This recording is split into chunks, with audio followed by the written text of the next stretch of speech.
Some very skillful flying by a mixture of ex-military and purely civilian pilots. What's perhaps most notable is that they fly a home-built aircraft. It's 6 examples. Rugby player in Wales, New Zealand and South Africa, and now runs various businesses in the Swansea area. He's a purely private pilot as far as his background is concerned, has been for more than 25 years and has more than 2,000 hours in his logbooks, including time in various ex-military jets like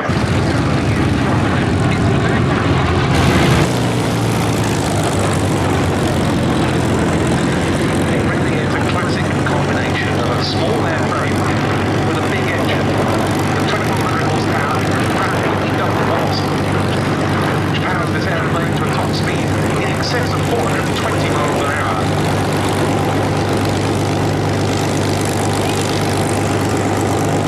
Came into service really too late for World War II. It did enter operational use with the US Navy in May 1945, but it wasn't deployed operationally in Ireland than their modern equivalents. Bearcat pilots would say that such was the acceleration when using the period catapult that even a strong pilot wouldn't be able to hold his arms in front of them on launch, let alone the flight controls. However, it wasn't always necessary to use the catapult because if the conditions were right, it was able to launch under its own power. 24 frontline squadrons of the US Navy went on to fly these aircraft. Perhaps most famously, it was one of the early mounts of the Navy's aerobatic display team, the Blue Angels. So coming to land on the Grumman. And with the advent of the early naval jets, it was soon relegated to second line and training squadrons.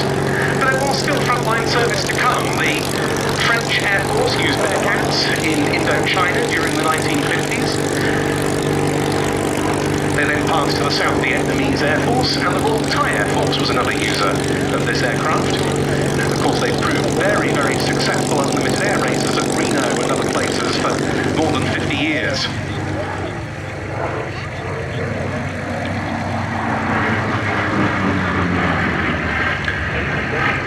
This one was among the first aircraft to be acquired for the fleet of what's now known as the Fighter Collection.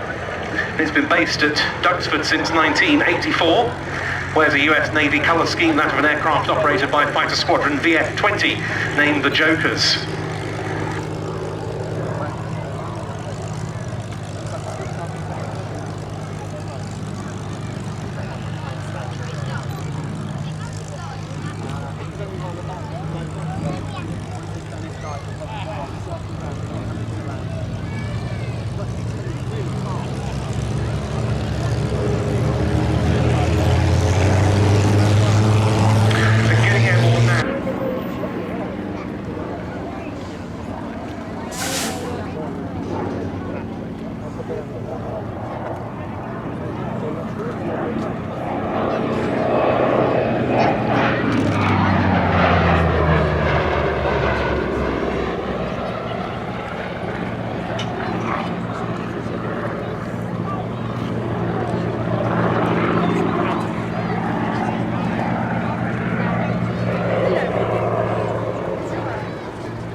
We see it here with the aircraft restoration company Spitfire PR-11 because a direct line can be traced from the employment pre-war of the Lockheed